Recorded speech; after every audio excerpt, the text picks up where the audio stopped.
పల్లె కన్నీరు పెడుతుంది. కొలికపూడి కొత్త పాట.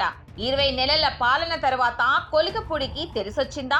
బీసీవై పార్టీ మొదటి నుంచి చెబుతున్నదే ఇది కదా. మొత్తానికి మరోసారి కూటమిని బజారుకి ఇచ్చిన కొలికపూడి పాలన అధ్వానమని సాక్ష్యాధారాలతో సహా చూపుతూ వస్తున్న బీసీవై ఇప్పుడు కొలికపూడిది కూడా అదే మాట. కూటమి సమాధానమేంటి? ఆంధ్రప్రదేశ్ లో పరిస్థితులు ఎలా ఉన్నాయో భారత చైతన్య యువజన పార్టీ అధినేత బోడే రామచంద్ర యాదవ్ కు తెలిసినంత క్షుణ్ణంగా మరెవరికీ తెలియవు. అది అతిశయోక్తి కాదు, నిజం. నిత్యం క్షేత్రస్థాయిలో పర్యటిస్తూ రాష్ట్రంలో పరిస్థితులు ఎలా ఉన్నాయో తెలుసుకుంటున్నారు. కొన్నాళ్లుగా బీసీవై పార్టీ చెబుతున్నదే ఇప్పుడు కొలికపూడి చెప్పారు. ఊళ్లల్లో రోడ్లు లేవు. టీడీపీ, వైసీపీ, కాంగ్రెస్ పార్టీలు ఇన్నేళ్లుగా పాలించినా ఇంకా రోడ్లు లేని గ్రామాలే దర్శనమిస్తున్నాయి. గ్రామీణ యువత పరిస్థితి అయితే మరీ దారుణం. ఉద్యోగాలు లేక, ఉపాధి మార్గాలు కనిపించక అల్లాడిపోతున్నారు. ఇదే విషయాన్ని కొలికపూడి నోటి నుంచి వస్తుంటే కాస్త కామెడీగా ఉంది.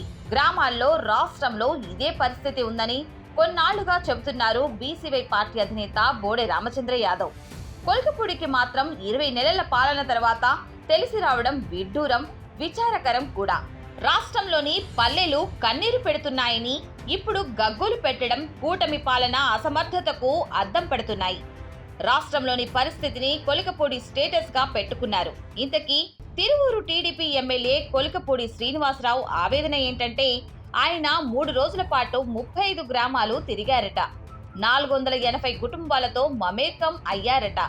ఇప్పటికీ రోడ్లు లేని గ్రామాలు ఉండడాన్ని చూసి చలించిపోయారట. ప్రజలు పడుతున్న ఆ ఇబ్బందులు చూసి దుఃఖం ఆపుకోలేకపోయానంటూ స్టేటస్ లో రాసుకొచ్చారు.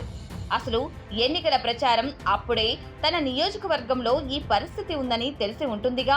మరెందుకని ఈ 20 నెలల్లో రోడ్లు లేని ఊళ్లు లేకుండా చేయలేకపోయారు?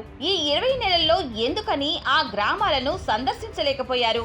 గ్రామీణ యువతకు ఉద్యోగాలు లేవని ఇప్పుడు అల్లాడిపోతున్న కొలికపూడి కనీసం ఒక్క జాబ్ మేళా అయినా పెట్టించారా? ఒక్క ప్రయత్నమైనా చేశారా? తమ ప్రాంతానికి పెట్టుబడులు కావాలి, పరిశ్రమలు రావాలి అని పోరాటం చేశారా? అదేమీ చేయకుండా పల్లె కన్నీరు పెడుతుంది అని చెప్పడం ఏంటి?